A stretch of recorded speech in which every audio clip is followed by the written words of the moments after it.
Bienvenue sur le podcast L'Apéro RH. L'Apéro RH, c'est 10 épisodes dans lesquels on échange avec des pros des ressources humaines dans plein de types d'industries.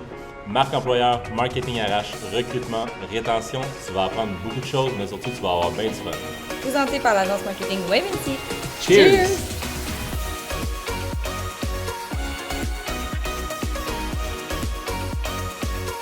Bienvenue sur l'épisode 5, l'apéro RH.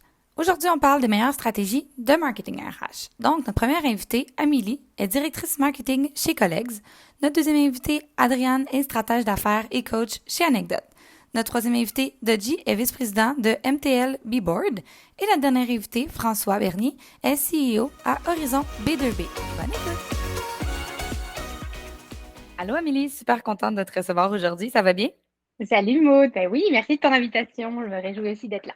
Je suis vraiment contente que tu aies accepté. Là, ça s'est quand même fait rapidement. Je pense qu'on s'est parlé avant hier, on s'est confirmé aujourd'hui, fait que ça a vraiment tout bien à donner. Donc, Exact. avant qu'on commence à rentrer dans le vif du sujet du marketing RH, on se connaît pas, donc j'aimerais peut-être ça que tu te présentes rapidement.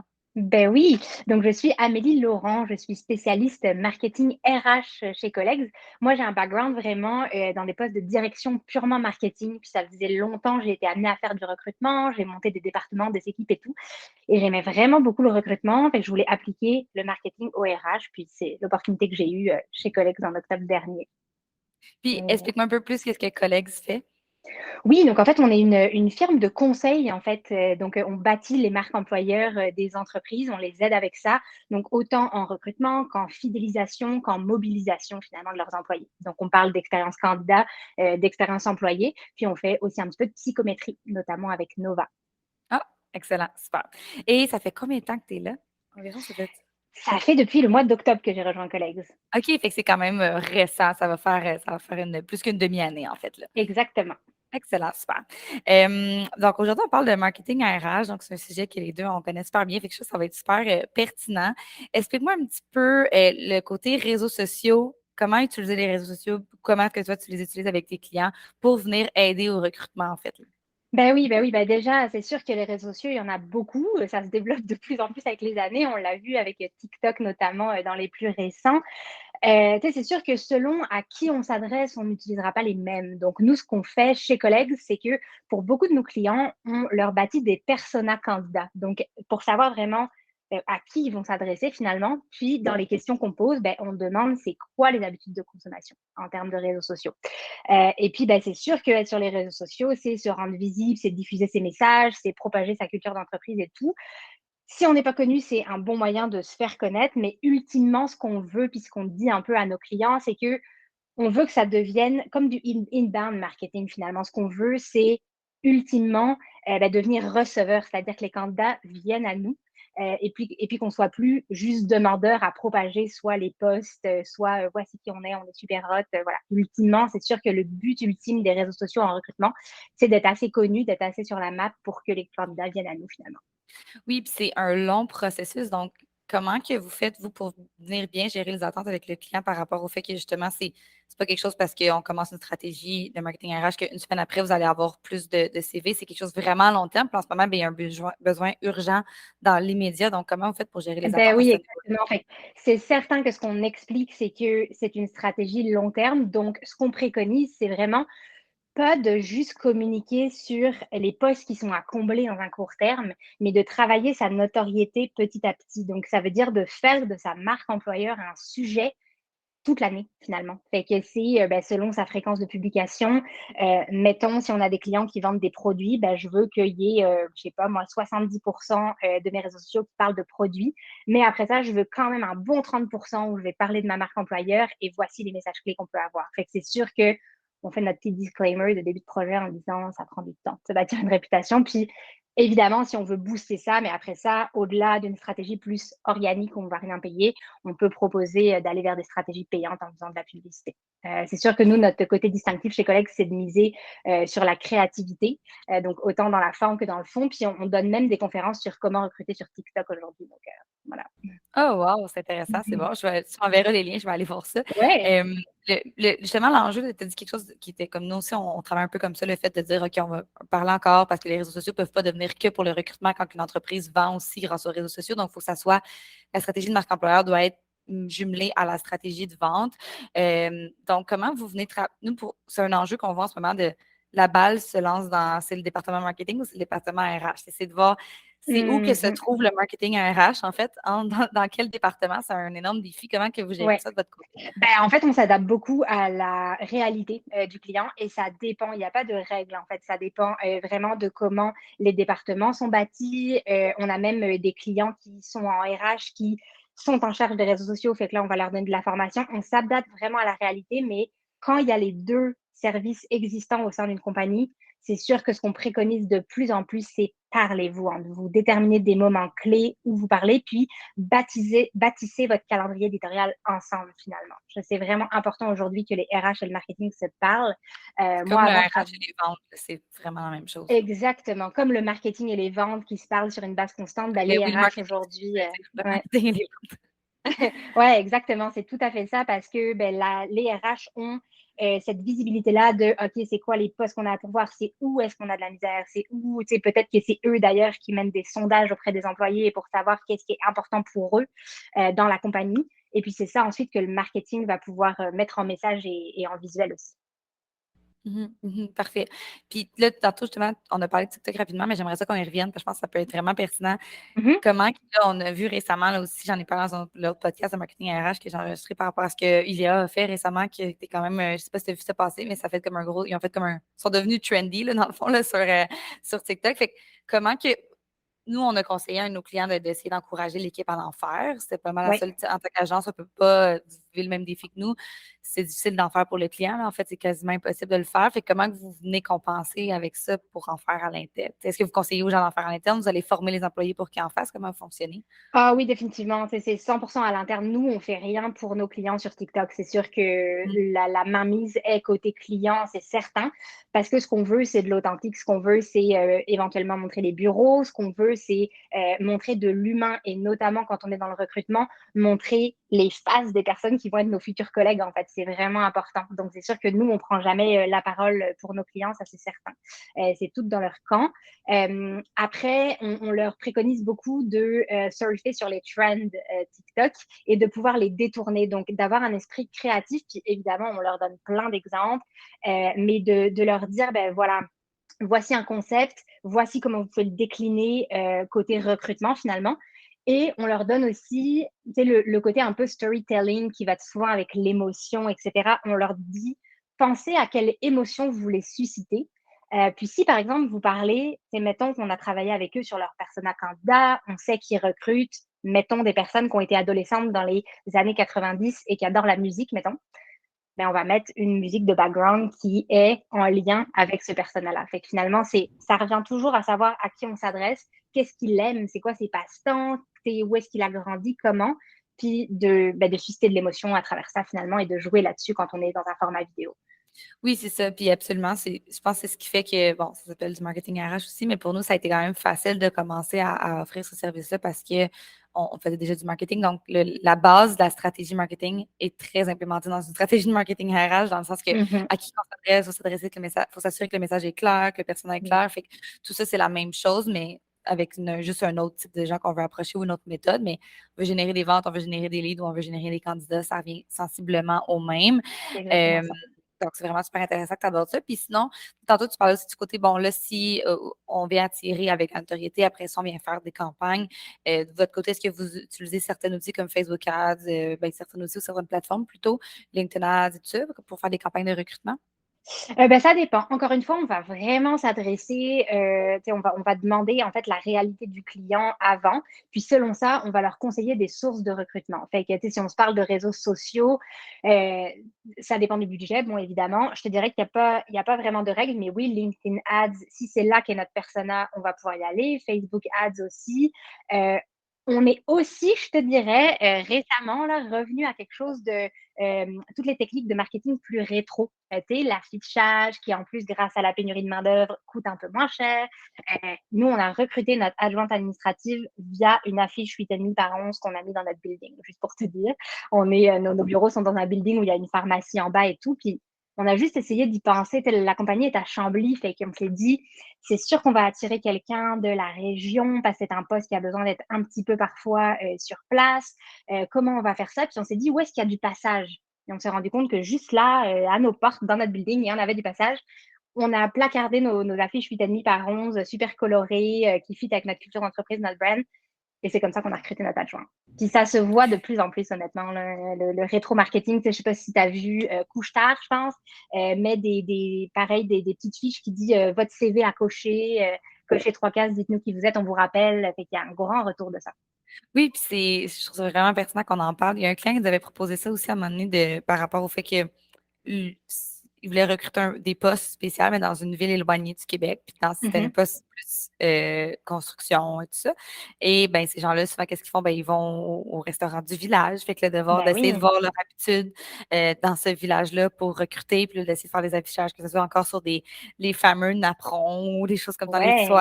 toilettes et tout ça. C'est nous, on est vraiment spécialisés en web, fait que c'est quelque chose qu'on est moins familier, mais ça reste que quand on pense à ça, ça fait vraiment du sens parce que cette personne-là n'est pas nécessairement sur le web ou c'est pas là qu'elle va faire ses recherches non plus, là. Ben oui, tout à fait. Puis là, en plus, on s'est parlé de marketing plus externe, mais il faut pas non plus oublier toutes les stratégies internes de type les campagnes de référencement aussi. Donc, en parler à tes employés, notamment quand tu es beaucoup dans le local, qu'est-ce que tu peux mettre en place pour que tes employés aient envie de parler de ta compagnie et des postes à pourvoir à leurs amis, à n'importe qui. On se rend compte que le bouche à oreille peut aussi faire son œuvre en 2022. As-tu des petits trucs par rapport à ça pour encourager le bouche-à-oreille entre les employés, justement? Ben, en fait, nous, c'est sûr qu'on va, tu sais, notre mantra un peu dans la compagnie, c'est donner la parole aux employés, puis mettre en œuvre ce que eux nous disent, notamment dans qu'est-ce qu'ils aiment de la compagnie. Puis ensuite, ben, bâtir sa campagne en fonction de ça quand on va à l'externe. Et puis, ben, quand tu t'adresses, mettons, si tu veux pousser tes employés, si on revient au web, à, par exemple, poster sur LinkedIn, repartager des offres de la compagnie, etc., ben là, on va venir travailler des programmes d'ambassadeurs. Pour essayer de dire, ben voilà, si vous remplissez tous ces critères, vous likez, vous commentez nos posts, vous nous référez quelqu'un, etc. C'est tout un système un peu de gamification de points là qu'on pourrait donner à ses employés pour leur donner envie. Puis à la fin de l'année, on peut imaginer des tirages cadeaux, puis plus juste la bonne vieille échange de sommes d'argent. Mettons, je te donne 100 $, tu me réfères quelqu'un. La personne aussi, elle aura 100 $ si elle a fini sa probation. On peut aller plus loin aussi dans la créativité. On peut dire, pourquoi pas, on fait tirer un voyage à la fin de l'année à toutes les personnes qui auront rempli nos critères d'ambassadeur, par exemple.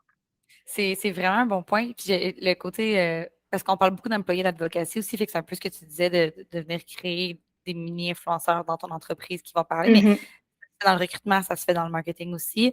Donc, ça se fait évidemment dans le marketing RH. Mais le fait de récompenser un petit peu ça pour encourager sans que ça devienne, je pense qu'éventuellement, ça peut devenir un réflexe. Mais au début, ça ne l'est pas. Fait comment venir encourager ça en remettant quelque chose, ça peut être vraiment hyper pertinent.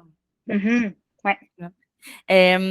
Sinon, la dernière question que j'avais pour toi, c'est justement le côté de garder top of mind. Tantôt, je reviens un peu sur le Oui. sujet 1, de rester dans la tête.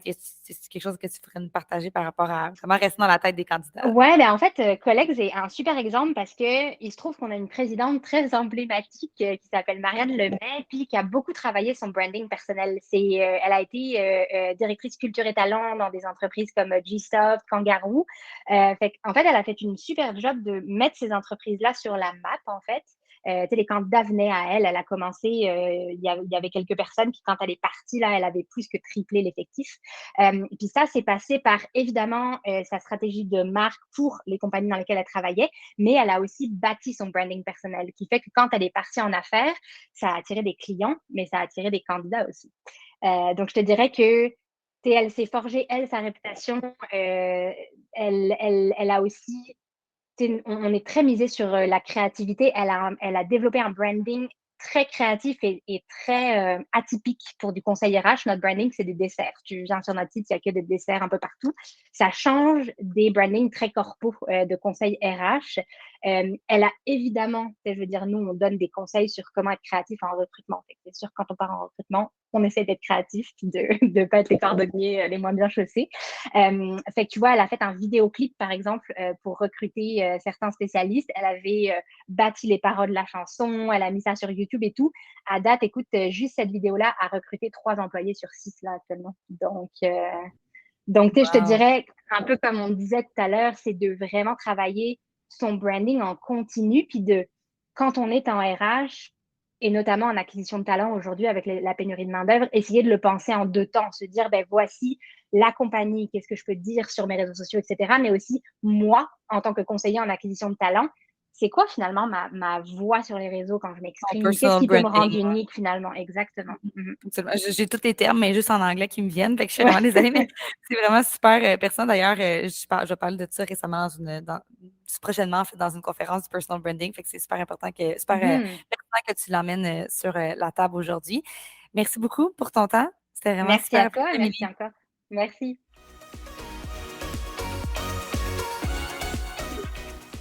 Allô, Adrienne. Super contente de te recevoir aujourd'hui sur le podcast. Ça va bien? Ben oui, ça va super bien, toi. Merci de me recevoir. Oui, ça va bien, merci. Écoute, je te laisse te présenter en premier. Moi, je te connais super bien, fait que je te laisse te présenter pour les gens qui ne te connaissent pas. Excellent. Ben, salut tout le monde. Mon nom, c'est Adriane Bolessine. Je suis stratège d'affaires et partenaire dans la firme Conseil Anecdote. En gros, ce que je fais dans la vie, c'est que j'aide les entrepreneurs, surtout sur 3 piliers différents. Le premier, c'est faire plus de ventes, aller chercher plus de cash flow au niveau des ventes qui rentrent dans l'entreprise. La deuxième affaire, c'est maximiser les bénéfices de l'entreprise. Puis la troisième, c'est mettre un petit peu plus de fun puis de systématiser pour que les entrepreneurs puissent travailler sur la business et non pas être jammés dedans. Donc, on systématise, on automatise, on met des systèmes en place et puis on rend la culture de l'entreprise le fun pour qu'il y ait une belle pérennité. Je pense que le sujet marketing RH touche beaucoup à ces 3 sphères-là. Entre autres, c'est comme mélangé dans les 3 sphères que tu viens d'aborder. Justement, du côté avec Anecdote, est-ce que vous accompagnez les gens au niveau marketing RH? Vous les conseillez? Comment que vous travaillez au niveau marketing RH avec eux? C'est plus... Oui, absolument. Ben, je vais commencer, en fait, je vais peut-être aller complètement à gauche, mais je vais détruire le mot marketing RH, qui est Vas-y. pour moi juste un tag de quelque chose qui a toujours existé, qui est finalement de bien gérer ta compagnie. Ouais. Dans le fond, quand tu y penses, la plupart des gens, puis ça, je le dis en accompagnement stratégique avec tous mes clients, je dis, pense-y comme il faut, là. Ta business sans humain dedans, là, es-tu toujours là? Elle existe-tu vraiment, là? Puis la réponse, c'est toujours non. Les gens ne s'en rendent pas compte, mais dans le fond, une business, c'est juste un amalgame de gens qui travaillent ensemble pour rendre de la valeur dans le monde, puis travailler en équipe pour faire réaliser des projets. Finalement, c'est ça une business. Puis après ça, on tag un nom dessus, puis peut-être qu'on travaille dans un building ou pas. Mais post-pandémie, étant donné que tout le monde a travaillé à l'extérieur du bureau, pratiquement, on s'en rend encore plus compte qu'une business, c'est juste un amas de gens qui travaillent ensemble. Donc, tu sais, de commencer à taguer marketing, RH, puis marque employeur, puis tous ces mots-là, ça me fait penser un petit peu à quand l'industrie de la... Je suis un gars de marketing aussi, là, l'industrie alimentaire a décidé de dire superfoods. Il y a des superfoods. Excuse-moi, c'est des bleuets, puis ça a toujours existé. OK? Mhm. Mais là, tout d'un coup, on met superfoods dedans pour que tu consommes des bleuets. Ouais. Non, non, je comprends. Puis, je suis d'accord avec toi que des fois, peut-être, on met des termes qui sont juste des termes tu sais, c'est des choses qui existaient déjà, justement. Là, c'est sûr que le marketing RH, je pense que c'est une façon de décrire quelque chose. Tu sais, oui, ça existait, mais c'est juste de mettre le doigt dessus, tu sais, puis d'être capable de bien l'expliquer, puis de bien l'appliquer aussi, puis de savoir c'est quoi les tâches reliées à ce mot-là, entre autres. Tu sais, justement, je pense que ça a toujours existé, mais c'est quoi la différence que tu as vue? On va garder le terme marketing RH, mais si tu ne l'aimes pas, là, mais c'est le titre de l'épisode, fait qu'on va le garder aujourd'hui si ça ne te dérange pas. Mais justement, la différence que tu voyais avant la pandémie, puis maintenant après la pandémie, par rapport à comment que les gens le diffusent, par exemple, en marketing RH Bien, et leur marque évidemment, employeur. c'est de plus en plus populaire parce que les gens sont de plus en plus en manque de personnel. Donc, ce qui se passe, c'est que dans le terrain, on parle de plus en plus de réallouer les budgets qui étaient alloués à l'acquisition de nouveaux clients, de réallouer ces budgets-là à l'acquisition de nouveaux staff, finalement. Donc, c'est encore du marketing, mais on ne va plus chercher des clients, on veut chercher du monde. Donc, au bout de la ligne, on finit par faire quand même du marketing, c'est-à-dire faire du AIDA, attention, intérêt, désir, action, attirer, convertir, recruter, fidéliser, faire de la pub, faire de la promo, faire de l'intégration, de la fidélisation. C'est tout le temps les mêmes patterns dans le marketing. C'est juste que là, c'est pour des humains, pour qu'ils travaillent à un endroit spécifique, tout simplement. Donc, ce que ça a fait pendant la pandémie et après la pandémie, c'est que c'est devenu juste plus populaire, puis c'est une tactique, dans le fond, de réattribution des budgets, ce qui est tout à fait normal. Ce qu'il faut savoir, c'est que la plupart des gens, parce qu'on est dans un monde de pénurie d'emplois, c'est juste plus populaire en ce moment. Mais il y a beaucoup de compagnies que ça va très bien de ce côté-là, qui arrivent à recruter quand même. Il y a une bonne culture d'entreprise, mission, vision, valeur, c'est super clair. Du bon leadership, sont reconnus pour ça, c'est des bons employeurs. Et ça fait en sorte qu'ils maintiennent quand même une bonne cadence de croissance et de recrutement à cause qu'ils avaient déjà mis en place des procédés de marketing RH avant que ce soit le marketing RH. Ils appelaient ça, eux autres, culture d'entreprise ou simplement culture.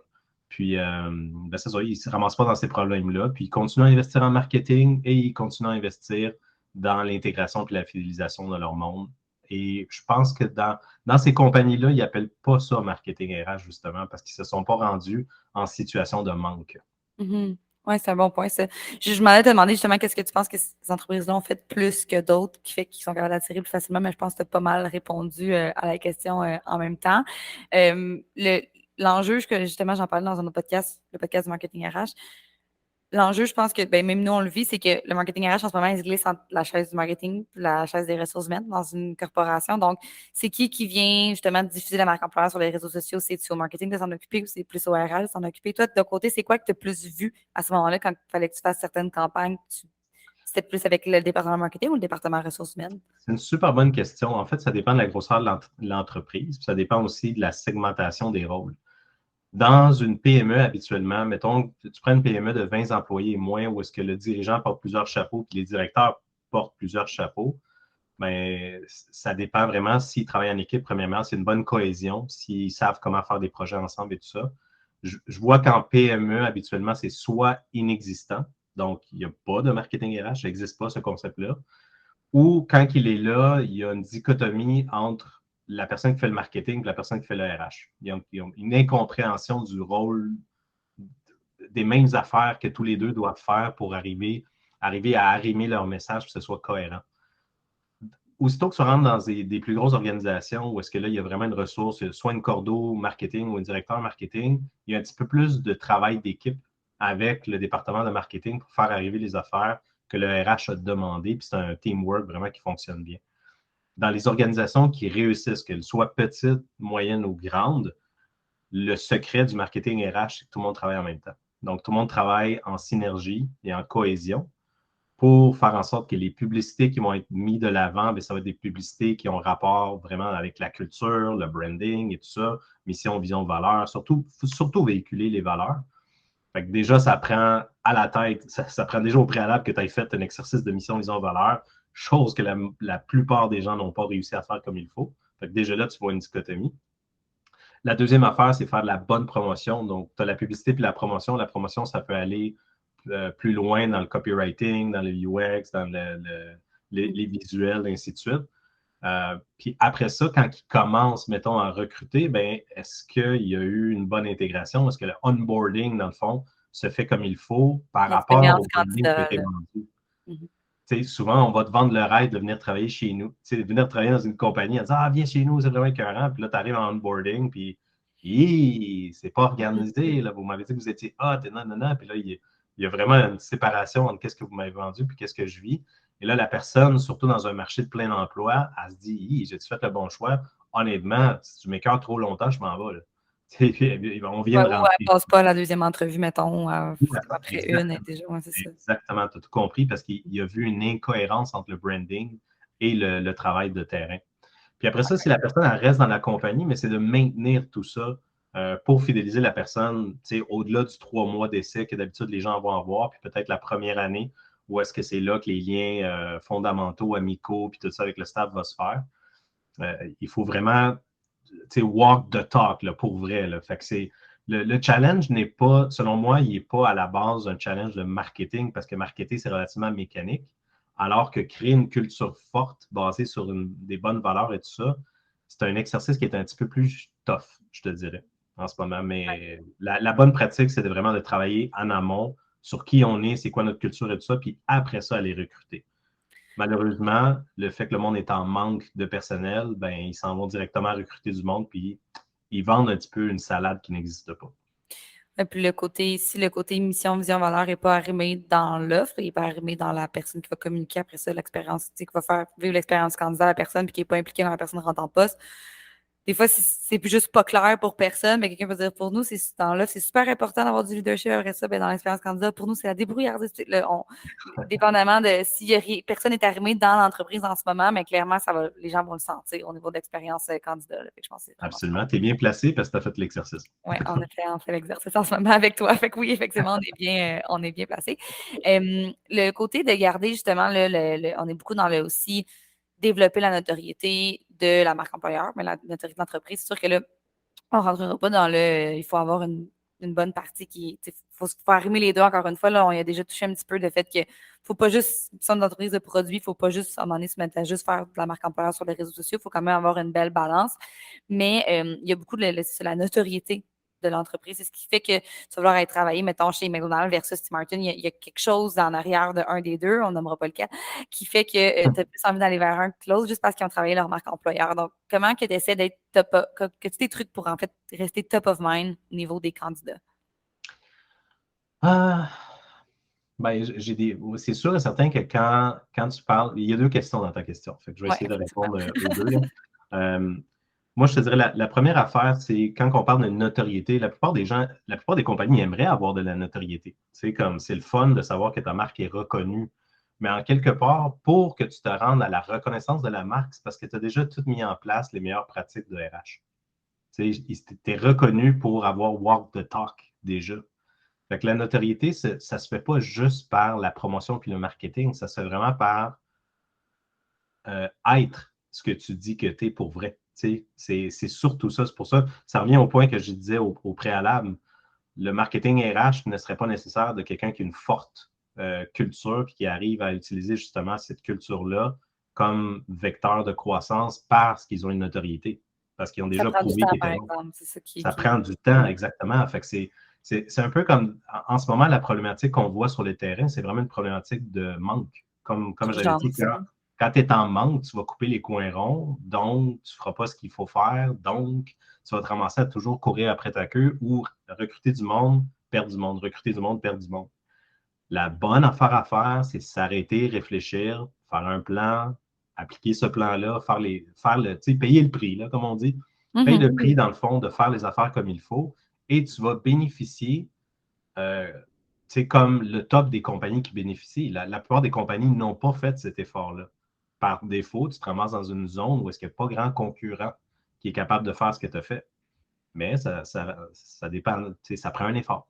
Il n'y a pas de magie en business, vraiment. Là. Il y a de la mécanique, mais il n'y a pas de magie. Là. Non, c'est un bon point. Puis, sinon, au niveau campagne de recrutement sur les réseaux sociaux, est-ce que tu as des coups de cœur que tu as vu passer dans les derniers mois ou des stratégies justement que tu trouves qui sont des bonnes stratégies à venir appliquer pour diffuser la marque employeur puis venir aider au recrutement? Je trouve habile, mettons, les grandes corporations, puis c'est surtout eux autres que je vois passer parce que, bien honnêtement, j'ai un bloqueur de pub. Même si j'aime la pub, j'ai un bloqueur de pub. Fait que j'en vois passer de temps en temps qui passent les maillons là, de mes filtres. Puis, mettons McDonald's, par exemple, où est-ce que ça dit joins-toi à l'équipe pour bâtir quelque chose de gros, non. C'est là que je me rends compte la bullshit, tu sais, comme c'est des mots vides de sens parce qu'on connaît tous la vraie réalité de quelqu'un qui travaille chez McDo. Là. Ben, moi, ce que j'ai vu chez McDo, tu vois, c'était plus du genre, viens, on va bien paraître sur ton CV, dans le sens qu'on le sait que tu ne resteras pas avec nous probablement peut-être toute ta vie, puis c'est correct si c'est le cas, mais ça reste qu'il y a une partie, comme de dire on va être là, puis on va te montrer l'efficacité. Après ça, quand un employeur va vouloir t'engager, moi, c'est ce que j'entends chez McDo depuis les dernières années, fait qu'ils ont réussi à bâtir quelque chose pour les étudiants, puis les gens qui commencent sur le marché du travail, je pense qu'il y a une belle marque employeur pour ces gens-là. Là. Ça, c'est nice. Écoute, je ne l'ai pas vu, fait que tant mieux, mais c'est vraiment habile. Ça, c'est vraiment habile de ne pas bullshiter les gens, de savoir justement c'est quoi la nature de ce poste-là, puis dire regarde, man, tout le monde commence ici, puis c'est une bonne école, là. Fait que let's go, viens-t'en. Oui, c'était pas mal un peu ça dans d'autres mots, mais effectivement. Fait que je te laisse poursuivre ton idée par rapport aux mots vides de sens. Nice. Cool. T'avais-tu une autre question? Je m'excuse. Non, c'est ça, je te laisse poursuivre ton idée. Là, tu parlais, bon, tu as vu la pub de McDo, tu trouvais qu'il y avait des mots qui étaient plus vides de sens, tout ça. Fait que ça, c'est quelque chose que tu vois que passer que tu vois, pas. En fait, je le vois, tous ceux qui font de la publicité, de la promotion de cette façon-là ont tendance à promouvoir justement le talk et non pas le walk. Ils ont tendance à dire beaucoup de choses, mais pas démontrer beaucoup de choses. Dans un monde idéal, ce que j'aurais tendance à faire, mettons, quand on parle de marketing comme tel, juste de faire des funnels de recrutement, là, où est-ce que tu tombes sur une landing page. Dans cette landing page-là, on va te parler de la mission, de la valeur. On ne te parlera pas de vision comme telle parce qu'ils n'ont pas besoin de savoir ça, mais les valeurs en lien finalement avec les postes qu'on a, ainsi de suite, la vibe que tu vas avoir, le nouveau monde, d'acquiescer le fait que, hey, tu sais quoi, avant tout le monde travaillait au bureau, puis maintenant, de temps en temps, on a un bureau, nanana. Puis parce qu'on n'a pas de bureau à payer, puis parce qu'on a décidé de vendre des bureaux, mais on a pris cet argent-là pour vous envoyer tout dans le sud une fois par année. Oh shit! Je l'ai fait, ça, chez un client, là. Tu comprends? Il faut devenir créatif à un moment donné puis dire, OK, qu'est-ce qu'on peut faire pour nous démarquer dans la nouvelle réalité économique? Ouais. Si on ne paye pas pour un loyer, OK, mais l'argent est encore là. Est-ce qu'on la met dans nos poches ou on l'investit sur nos gens? Ben, si tu l'investis sur tes gens, crois-moi que ça va frapper ta culture positivement. Ouais. Donc, tu vois, on a fait des affaires comme ça. Des fois, on avait moins de frais au niveau de la bâtisse, fait qu'on a décidé de donner un voyage dans le sud, genre à 4 ou 5 personnes par année, puis ça dépendait des résultats, puis de la performance, et ainsi de suite. Le monde, ils ont capoté, ils ont dit « Oh shit, c'est plus Bro et Martineau qui donnent un voyage parce que tu achètes des mobiliers. C'est carrement à ta job, puis tu as une chance sur deux d'y aller. Fait que c'est vraiment le fun. Il y a plein de choses comme ça que tu peux utiliser. Je pense que de se démarquer, c'est vraiment la clé de que ce soit le marketing RH ou juste tout le RH. Là. Je pense qu'il y a un niveau de fidélisation, rétention, tout ça, c'est juste de te démarquer un petit peu. Puis c'est plus nécessairement au niveau salarial. Là. Oui, un bon salaire va toujours rester, je pense, la priorité malgré tout. Mais ça reste qu'il y a quand même l'enjeu, c'est même pas l'enjeu, mais le côté, je pense, surtout les milléniaux, là, je pense qu'il ne faut pas exclure les autres personnes, mais on est prêt à diminuer de salaire en conséquence de la qualité de vie que le travail va nous apporter aussi. Puis ils ont sorti des statistiques là-dessus sur le nombre. C'est quand même impressionnant de combien qu'on est prêt à diminuer notre salaire par rapport à la qualité de vie. Là. Donc, je pense qu'il ne faut pas oublier cet aspect-là de se démarquer et d'être créatif. Absolument. Il y a une autre affaire que je dirais par rapport au marketing. Puis là, je vais faire un lien avec ce que je dis en marketing traditionnel, là, pas RH. Marketing pour aller chercher des clients. Ma croyance, c'est que toute la compagnie au complet est en marketing. C'est-à-dire, à partir du moment où tu fais de la publicité ou de la promotion pour faire arriver un client puis avoir une acquisition de client, le rentrer, le onboarding dans tes services, le servir, lui donner un service après-vente, un service à la clientèle, faire de lui un ambassadeur. Toute cette lignée-là, cette chaîne logistique-là, c'est tout du marketing. OK? Même si on appelle ça comptabilité. Mais si la comptabilité est à jour, c'est bon pour ton marketing. Tu comprends? Fait que si c'est bon pour le client, ben en quoi ce ne serait pas la même affaire pour un employé? Tu comprends? Donc, la chaîne marketing RH, pour moi, elle est exactement la même chose. Elle commence par c'est quoi la publicité ou la promotion que j'ai vue, comment j'ai été chercher mon employé, comment je l'ai intégré, comment je l'ai coaché, comment je l'ai fidélisé, comment il est devenu un ambassadeur de notre culture interne. C'est exactement la même chose. Donc, quand les gens ont tendance à parler marketing RH, ils parlent juste de publicité promotion. Mais ce n'est pas juste ça. Parce que c'est comme le marketing traditionnel. C'est juste qu'on parle d'un humain dans toute sa durée de vie avec la compagnie. Oui, c'est absolument ça. Je suis 100% d'accord avec toi. C'est un beau mot de la fin. Merci, Adrienne. C'était vraiment super le fun comme podcast, comme d'habitude. All right, ça me fait plaisir. Bonjour à tout le monde. C'est mon invitation par rapport à notre podcast. Je suis super contente qu'on ait la chance de discuter ensemble ce matin. Tu sais, avant de rentrer dans le vif du sujet avec mes petites questions, peut-être explique-moi un peu par rapport au marketing RH, c'est quoi un peu l'expertise que tu as par rapport à ce sujet-là? Parfait. Donc, évidemment, moi, à la base, je suis quelqu'un qui a vraiment œuvré dans le domaine du marketing.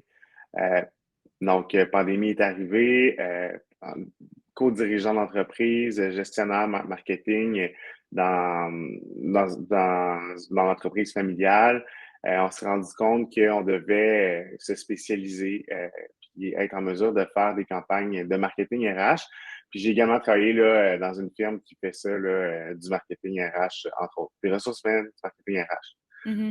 Ouais. Donc, J'avais vraiment aimé quand on avait eu on avait eu une belle discussion par le passé quand tu étais passé au bureau justement par rapport au marketing RH. Puis c'est ça qui m'avait donné envie de t'inviter au podcast aussi aujourd'hui là, par rapport à toute ton expertise. Donc, ben, je suis bien contente qu'on puisse changer de ça. Puis sinon, est-ce que toi, tu as déjà mis en place des campagnes marketing RH ou c'était plus niveau stratégie globale ou tu faisais vraiment plus le niveau opérationnel de mettre en place la stratégie?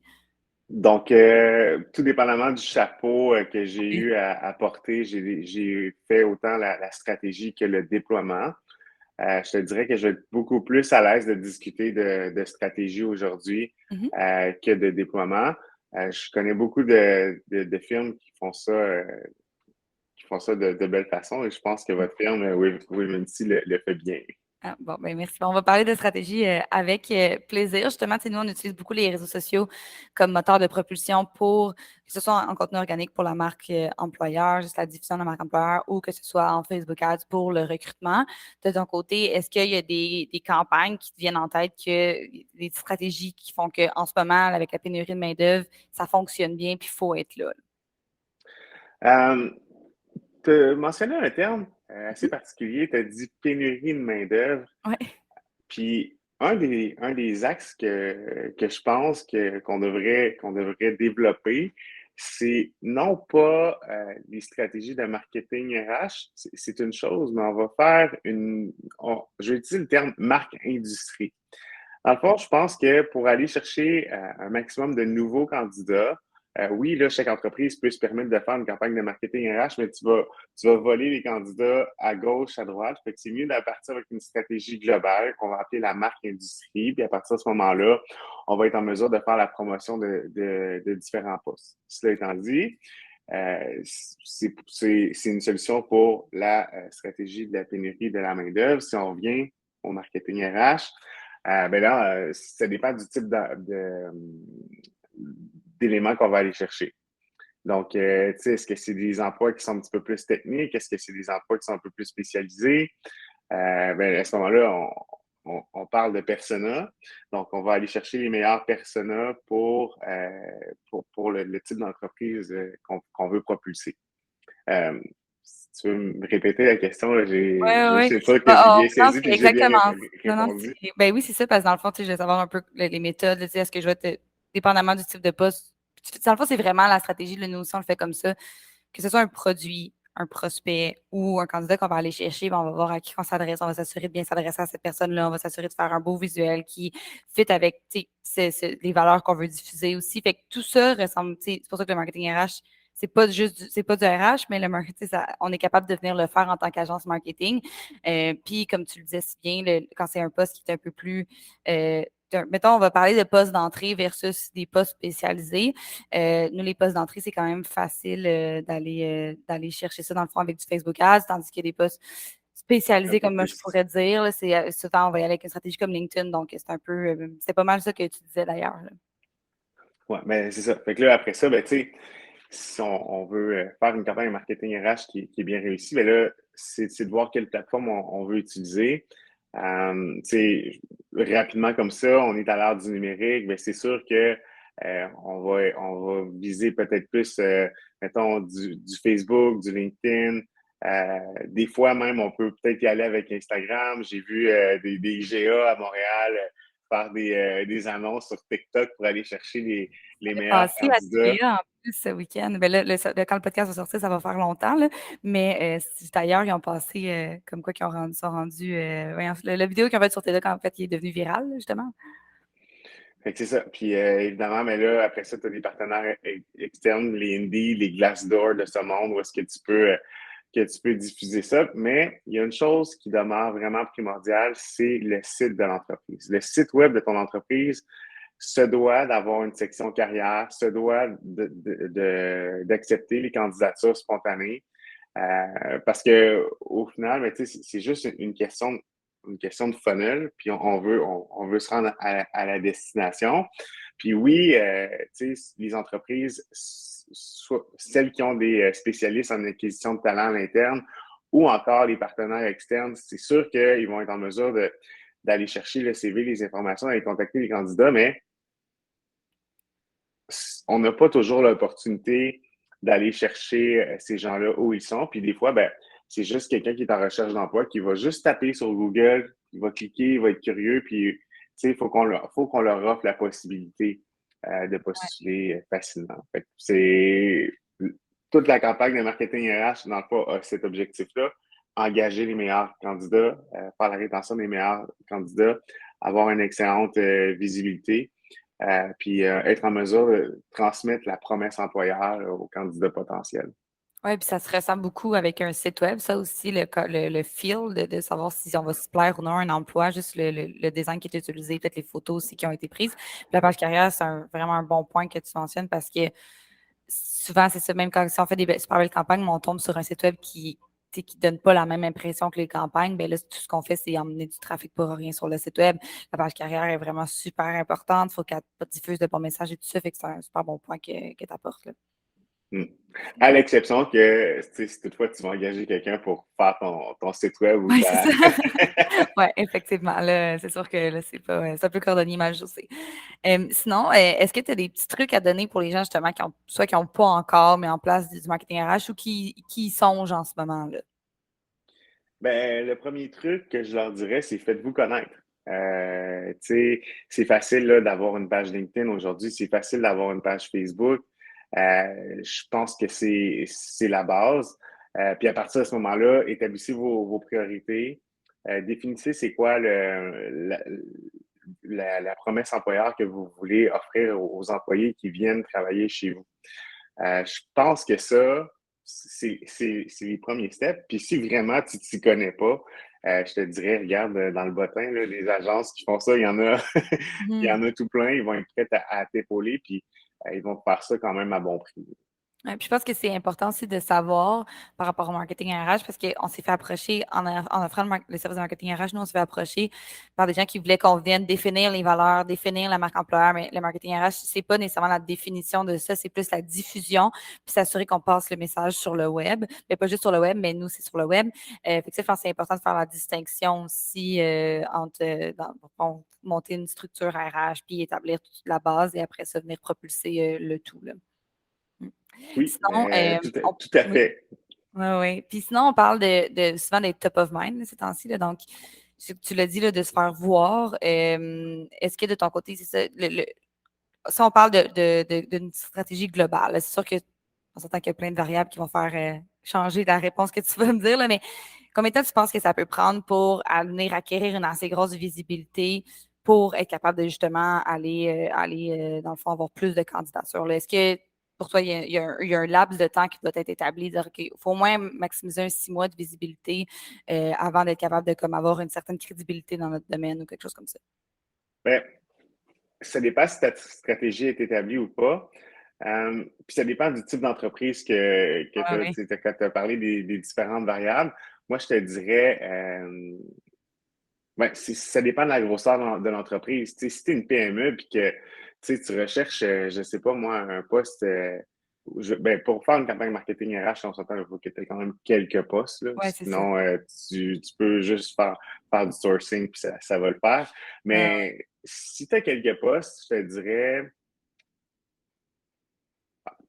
ça dépend du Ça dépend du secteur. budget aussi, Fait hein? oui, Je réalise que exactement. la question était plus complexe que je pensais quand je l'ai lancée. Exactement, parce que là, je cherchais des exemples, puis là, je me suis dit, bon, tu sais, une campagne pour la diffusion, tu sais, je vais dire, bon, 5 semaines, je pense que ça peut être intéressant, tu sais, Mais Ouais. après ça, 5 semaines, bon, mais c'est bien, mais tu vas sûrement vouloir répéter. Fait que ça dépend de l'urgence, ça dépend de ton budget. Ouais, c'est Ouais. les éléments à prendre en compte. Puis le type de poste que tu proposes. En fait, c'est le but, c'est de. Oui, vas-y. Puis aussi, tu sais, je sais pas, moi, j'ai l'exemple soudeur. C'est quelque chose qui est vraiment rare. Fait que ta campagne de marketing RH, il faut qu'elle roule tout le temps. Tu sais, il n'y a pas de fin parce que c'est des postes qui partent. Fait que, tu sais, ça dépend. Oui, ça dépend si. Oui, exactement. Puis je pense que l'aspect à garder en tête, c'est d'être top of mind dans le sens que les gens te voient, même s'ils ne sont pas actuellement en recherche d'un emploi, ils continuent à te voir, tu continues en fait, c'est l'image de marque qui va rester en tête pour une fois qu'ils vont chercher un emploi. Donc, je pense qu'il ne faut vraiment pas négliger ça, même si ce n'est pas des candidats qu'on a tout de suite, ça peut venir vraiment à long terme, dans le fond, venir avoir des bonnes répercussions positives. Sinon, en ce moment, il y a aussi un terme là, qui est super tendance, le employee advocacy, par rapport à prendre, utiliser, entre guillemets, là, j'aime pas utiliser ce mot-là, mais utiliser tes employés pour venir pousser ta marque employeur et aussi aider au niveau du recrutement. Est-ce que tu en Mais c'est important. Oui, c'est ça. Est-ce que tu es C'est familier important. avec ce terme-là, employé d'advocacy? Oui, totalement. Puis, tu sais, dans le fond, tu sais, quand LinkedIn, on est bon pour Mhm. ça. Quand tu es gestionnaire dans l'entreprise, propriétaire dans l'entreprise, c'est important que tu sois bien présent puis que, tu sais, qu'on soit capable d'identifier ton entreprise à ta personne. Mais c'est le fun aussi quand tu as des employés qui le font, qui diffusent aussi, excuse pas qui diffusent, mais qui partagent les bons coups. Donc, oui, effectivement. Puis c'est le fun parce que ça permet d'avoir un meilleur taux d'engagement au niveau de l'entreprise. Puis, tu sais, ça augmente vraiment là, l'impact que l'entreprise a. Fait que c'est ça. Fait que, tu sais, là, on a parlé de LinkedIn, mais après ça, tu sais, c'est le fun aussi quand tes employés vont sur d'autres plateformes puis qu'ils sont capables de dire, ben, si c'est positif, bien sûr, là, ben, travailler à telle place, c'est intéressant, on a tel avantage, on a, tu sais, Ouais. lorsque les employés sont engagés comme ça, c'est facile d'avoir, ben oui, de l'attraction, mais c'est un bel exemple aussi de rétention aussi. Oui, puis si on le met dans un exemple concret de ce que tu disais, le soudeur, tantôt, mettons, Martin, le soudeur, il partage un post qui a été fait sur les réseaux sociaux qui présente l'équipe, mettons. Puis il est sur la photo, fait qu'il est bien content, il est fier de travailler où il travaille. Il partage ça sur son réseau, mais ça se peut il y a des grandes chances que dans son réseau, il y a des gens avec qui il a étudié, il y a des gens qui font peut-être le même métier Exact. que lui, justement, qui font dire ça a l'air cool, sa job. Fait que c'est un peu ça, l'employee advocacy, pour les gens qui ne savaient pas c'était quoi, c'est de générer, comme tu disais si bien, l'attraction à travers les employés, mais c'est d'aller chercher leur réseau à eux aussi pour donner envie de venir travailler avec vous. Fait que ça ressemble pas mal à ça. J'ai-tu bien décrit? C'était très bien écrit. C'est bon, excellent. Puis justement, là, aussi, j'ai eu ça m'a fait penser quand tu parlais, j'avais eu l'aspect, à un moment donné, je faisais un petit pitch par rapport à ça, l'employé d'advocacy puis le personal branding, puis j'avais eu le commentaire de « Ah, mais là, si mon employé commence à faire du contenu sur LinkedIn, pour mon entreprise, mais pour lui aussi, donc bâtir son personal branding pour l'entreprise, je vais avoir peur que c'est parce qu'ils veulent changer d'emploi. » Fait que ça, je pense qu'il y a Ah, quand ben même ouais. ça, c'est les risques du métier. Ouais. Cela étant dit, tu sais, des fois, les entreprises peuvent se permettre d'avoir une politique d'utilisation des médias sociaux par rapport au profil des employés, tu sais. Puis, il y a toujours, ben non, il n'y a pas toujours, mais souvent dans les entreprises, tu prends quelqu'un qui va être en mesure de dire, bon, ben, tu sais, ça, c'est du contenu intéressant, ça, c'est du contenu peut-être un peu moins intéressant. Il ne faut pas que ça porte préjudice à l'entreprise. Puis le marché dans lequel on est, ben c'est sûr que, tu sais, le moindrement que tu publies quelque chose puis qu'il y a une interaction, il y a tout le temps quelqu'un qui va cogner à ta porte puis qui va te dire « Hey, bonjour, moi, voici ce que j'ai à t'offrir. » Ouais, Fait que, non, tu sais, c'est ça. c'est exactement, mais tu sais, c'est de bonne guerre parce que tu le fais pour ton entreprise, mais il y a sûrement quelqu'un dans ton équipe qui va aller cogner aux autres portes et te dire « Ah, ben, tu sais, cette personne-là est intéressante. » C'est ça, Ouais, c'est ouais, du donnant-donnant selon ma perception puis selon mhm. ce que je comprends. Ouais, aussi. Puis, mais je pense que ça peut être quand même relativement positif. C'est sûr, si j'imagine la même chose avec Wavency, je me dis, c'est cool s'il y en a qui font du contenu et qui partagent. Tu sais, tu parlais si bien du partager, mais le fait de faire du contenu, créer leur personal branding, c'est au nom de l'entreprise, encore une fois, c'est juste de vérifier s'il y a des choses qui ne doivent pas être diffusées. Puis, dépendamment des métiers, des fois, c'est encore plus réglementé. Nous, en tant qu'agence, on peut se permettre d'être un peu plus flyé. Puis, tu sais, je pense pas aller vérifier ce que les gens vont publier, mais ça reste que ça vient faire de la visibilité à votre entreprise qu'il y ait des gens qui veulent faire du contenu. Puis en plus, appuyer l'expertise aussi, parce que c'est du contenu qui est relativement sur un sujet d'expertise, expert, je pense à des ingénieurs et tout ça qui parlent de l'actualité, bien là, ça vient vraiment appuyer la compagnie en soi. Mm. Mais merci, ça fait déjà 15 minutes. Je viens de Hey, regarder l'heure, là, fait que ça a passé vraiment super vite. Y avait-tu d'autres petites choses que tu aurais aimé partager rapidement par rapport au marketing RH? ben écoute, non, non. En fait, il y a des choses que j'aurais voulu partager, puis tu sais, on peut en parler pendant des heures et des heures, mais tu sais, je pense que les autres intervenants aussi vont te donner du stock. J'aurais aimé peut-être parler des opportunités de carrière, des opportunités de stage, de bien s'assurer de bien les illustrer. Fait que c'était le seul point peut-être qui Vas-y, vient. on prend 2 minutes de plus, on se garde, vas-y. OK, parfait. C'est ça. Fait que, tu sais, une des choses qui font qu'on a une campagne de marketing RH qui est réussie ou pas, c'est surtout l'affichage des offres d'emploi, la rédaction, comment ils sont rédigés. C'est super important de s'assurer d'avoir une stratégie pour ça. Puis également, quelque chose qu'on oublie souvent de faire, c'est on affiche un poste. On a besoin, je reviens à Martin Soudard. That's it, that's all. Mais pensons plus loin. Proposons un stage aux gens qui n'ont pas nécessairement terminé. Peut-être que ces gens-là vont vouloir rester, peut-être que ces gens-là vont apprécier leur expérience, mais on l'oublie souvent. Puis, tu sais, quand on fait une campagne de marketing RH pour un poste particulier, ben c'est important aussi, lorsqu'on arrive à destination, de dire, bon, mais tu sais, il y a tel type de personnes qui travaillent dans l'entreprise. J'appelle ça une campagne de marketing RH de second niveau. Mais tu sais, on dépense beaucoup pour le besoin immédiat, mais on a toujours un besoin secondaire qui est présent. Fait que ça aussi, c'est peut-être une clé de succès de vos campagnes de marketing RH. Non, Ça nous c'est évite de payer une fois. Ouais. On paye une fois, mais ça a une portée 5 fois plus grande. Je pense que ce qui est à retenir, c'est aussi de ne pas attendre d'avoir trop de postes à combler avant de lancer une campagne de marketing RH. Donc, le lancer le plus tôt possible, justement, même si c'est des besoins secondaires, que c'est des postes, que ce n'est pas nécessairement des postes urgents, bien là, commencez tout de suite. Puis quand ça va devenir plus urgent, au moins, vous allez avoir toutes les campagnes en place pour être capable de recruter plus rapidement.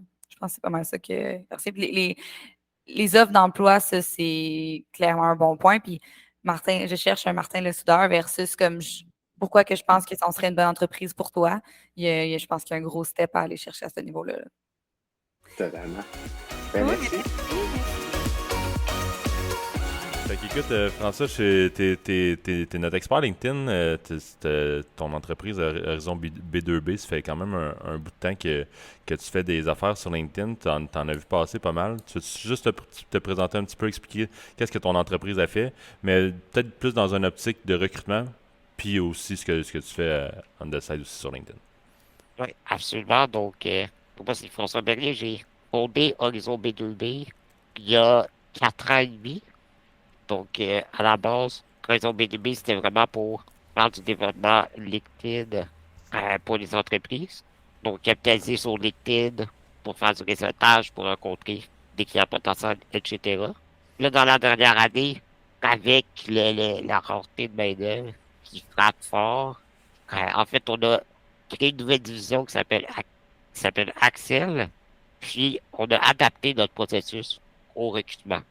Aujourd'hui, on aide de plus en plus d'entreprises, surtout des équipes RH, à faire du réseautage par LinkedIn, puis à rencontrer des candidats dans le fond, tous les niveaux, de junior à senior, par LinkedIn. Donc, grosso modo, c'est ça qu'on fait. Super.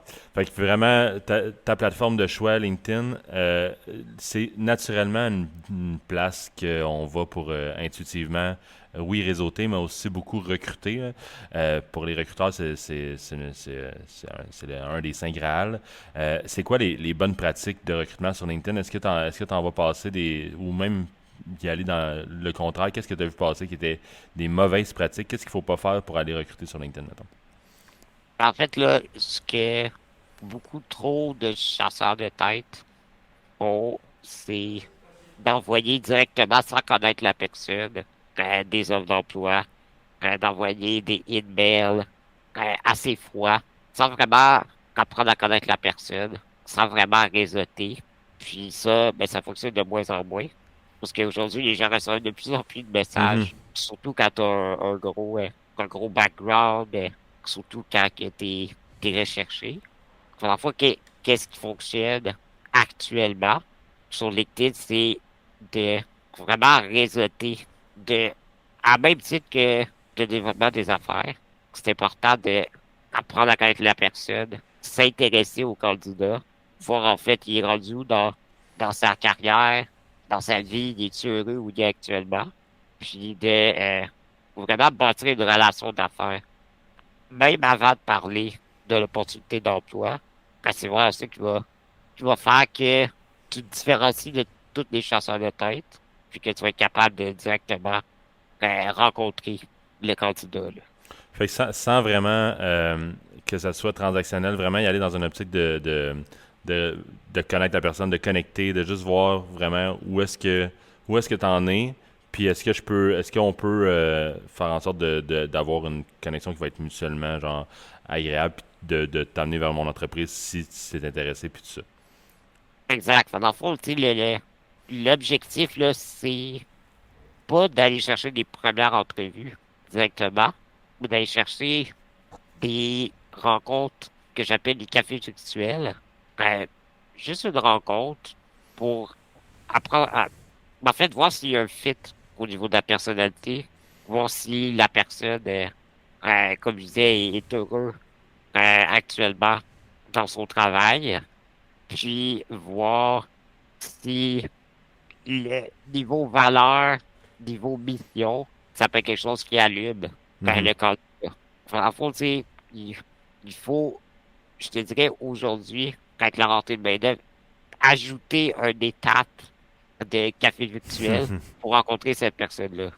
On- Surtout si on approche un intermédiaire, un senior qui est actuellement chassé de, de, de toutes les plateformes, ben, c'est important de faire cet effort de plus-là pour bâtir la relation. Très cool. Est-ce que, vu que tu es pas mal sur LinkedIn, est-ce que tu vois justement les recruteurs essayer de plus en plus avoir une présence sur LinkedIn, de poster, de faire des... Comment que tu vois ça là, dans les derniers temps, les recruteurs agir sur LinkedIn? Et je vois quelques recruteurs, entre guillemets, influenceurs. Donc, des recruteurs qui vraiment vont se positionner comme la référence dans leur industrie, vont donner des conseils ici et là. Ceci dit, la plupart des recruteurs, des chasseurs de tête, quand ils vont vraiment se concentrer sur le outreach, euh, ils vont vraiment mettre toute leur énergie pour approcher les candidats, pour discuter avec eux.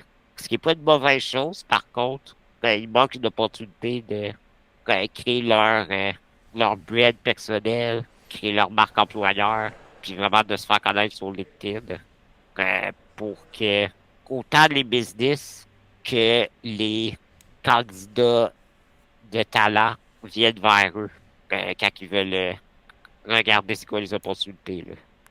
Tu parlais de marque employeur, j'ai écouté te demander, côté entreprise, c'est quoi que... Est-ce que les entreprises, justement, essaient d'avoir une présence de plus en plus accrue sur LinkedIn? Puis c'est quoi les bonnes pratiques, si oui? Ouais, dans les derniers mois, je parle beaucoup à des départements RH. Puis de plus en plus, c'est quelque chose que les entreprises veulent mettre de l'avant. Marque employeur, il y a quelques années, c'était très peu connu. Pour Mhm. aujourd'hui, je dirais que quasiment toutes les personnes en RH connaissent ce terme-là. Puis, tu sais, disons que je parle de côté LinkedIn. Actuellement, qu'est-ce qu'on voit qu'il y a beaucoup d'engagement, qui va beaucoup fonctionner, marque employeur, c'est de parler de ton équipe. C'est de parler de tes valeurs d'entreprise. C'est vraiment même de parler du patron ou de la patronne. C'est qui cette personne-là?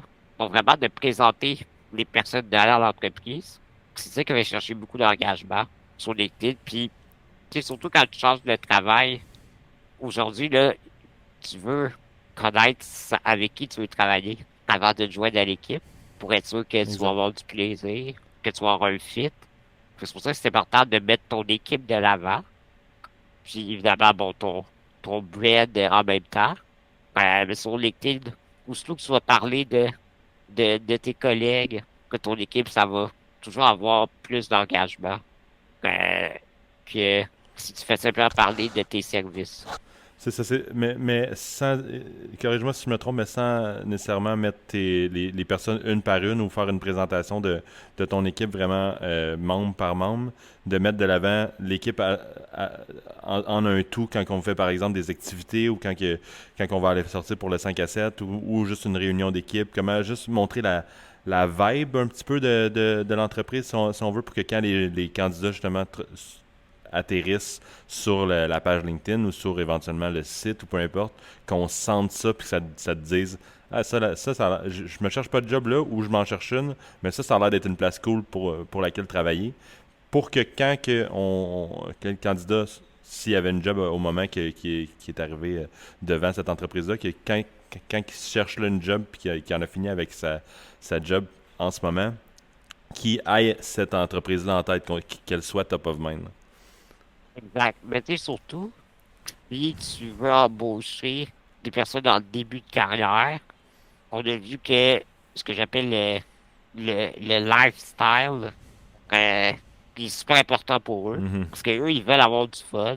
Surtout en ce moment, il y a beaucoup de télétravail. Il y a beaucoup d'entreprises qui n'ont pas vraiment d'activité, comme tu viens de dire, 5 à 7, etc. Donc, si ton entreprise en fait, si tu démontres que tu as un esprit d'équipe, ben ça va donner goût à ces personnes-là de joindre à toi. Ensuite de ça, pour les intermédiaires, là, ça va être plus l'ambiance au bureau. Pour l'ambiance au travail, ça va être plus, comme tu disais, dans les réunions, tu sais, montrer c'est quoi un peu le vibe, mais ça va être surtout les valeurs. Tu sais, j'ai parlé tantôt, puis je les répète, si tu parles des valeurs qui sont importantes pour l'employeur, comme par exemple, pour moi, une des valeurs très importantes, c'est l'intégrité. Donc, j'en parle souvent dans mes publications. À la fois, je vais attirer ceux qui sont intègres, ceux pour qui c'est important pour eux.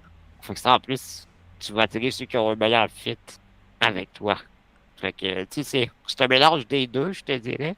Autant les activités que l'ambiance au travail.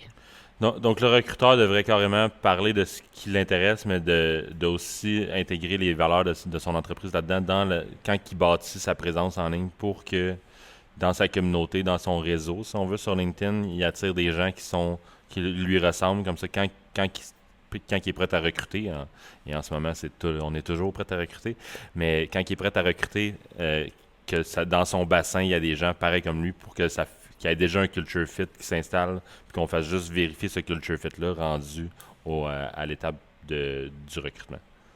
Ouais, exact. Ça, c'est vraiment important, surtout que, tu sais, aujourd'hui, comme tu dis, tu veux toujours recruter. C'est tellement dur de recruter que tu veux garder ton monde que tu recrutes. Fait que si tu t'assures avant de l'embaucher qu'un fit culturel, ben, il y a plus de chances que la personne reste longtemps. Fait que ça, c'est super important, mais aussi, là, tu sais, de parler des fondateurs, surtout pour les PME, de parler de c'est qui a fondé l'entreprise, surtout si la personne est président ou présidente, ben, ça, c'est super important parce que si la personne est inspirée par la fondatrice, ben, ça va beaucoup attirer aussi les talents que si la personne est pas trop attirée par l'histoire de cette personne-là. Là.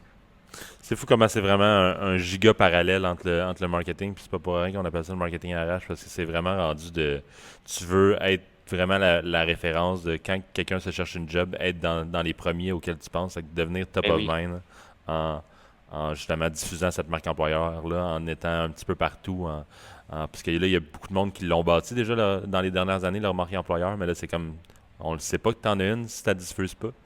Fait que là, là, tu vois que la mode est à justement la diffusion de par justement les recruteurs qui sont sur LinkedIn, de par les entreprises qui sont sur LinkedIn et sur d'autres médiums aussi, là, naturellement. Mais est-ce que justement tu as vu d'autres bonnes pratiques qui sont sorties de LinkedIn un petit peu ailleurs de marketing RH qui t'ont fait lever l'œil ces temps-ci? Ouais, mais c'est sûr que nous, on est vraiment spécialisé dans le relationnel. Enfin, on regarde beaucoup qu'est-ce qui se fait aussi à l'extérieur de LinkedIn. Puis actuellement, une pratique fonctionne de plus en plus. On se considère pas encore comme des spécialistes, mais on est en train de regarder tu sais, qu'est-ce qui a du succès pour le recrutement, mais pour les travails, disons, plus de terrain ou en usine, tu sais, des jobs qui sont pas des jobs de bureau Ouais. conventionnels que tu trouves sur LinkedIn. De plus en plus, Facebook fonctionne actuellement. Donc, le outreach Facebook est une pratique qui fonctionne de plus en plus pour ce type d'emploi-là. justement, on est en train de regarder pour offrir ce service-là éventuellement. Donc, tu sais, en fait, ce que, grosso modo, là, quand tu te bats, t'as pas le choix d'être proactif. T'as pas le choix d'être, comme, tu sais, comme on vient de parler, de mettre ton brand de l'avant, surtout si t'es une PME, ta marque employeur n'est pas très connue. Parce que juste faire un offre d'emploi attrayante, ça fonctionne plus comme ça fonctionnait avant. Quand tu publies sur Indeed et tout, là, de ce monde, je fais une comparaison, bon, c'est un petit échantillon, mais de mon côté, quand je mettais une offre d'emploi, il y a un an, j'avais comme 25 applications facilement. Puis là, j'en ai fait tout dernièrement, puis je pense qu'on a eu comme 2 CV. Je voulais faire le test, c'est une offre semblable. Puis, fait que, tu sais, la différence est complètement incroyable. Fait que c'est pour ça que être proactif par LinkedIn, par Facebook, puis potentiellement aussi, tu sais, je vois beaucoup sur Twitter qu'en fait, les fondateurs d'entreprises affichaient leur offre d'emploi, puis apparemment, ça a beaucoup de succès pour aller attirer des personnes de haut talent qui s'intéressent aux fondateurs. Là. J'ai vu Gary Vee faire ça justement ce matin sur tous ses Ah réseaux ouais.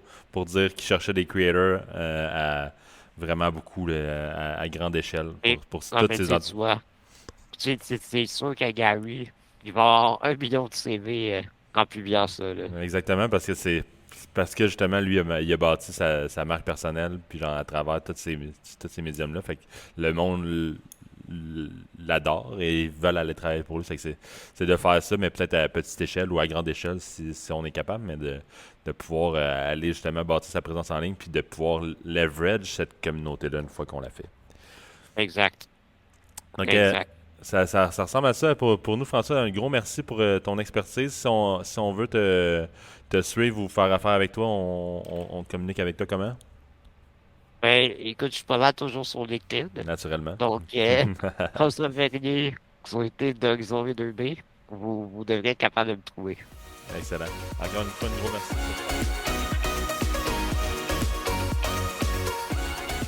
Cet épisode était présenté par l'agence marketing Wave & See. Sois des nôtres dès la semaine prochaine pour un nouvel épisode.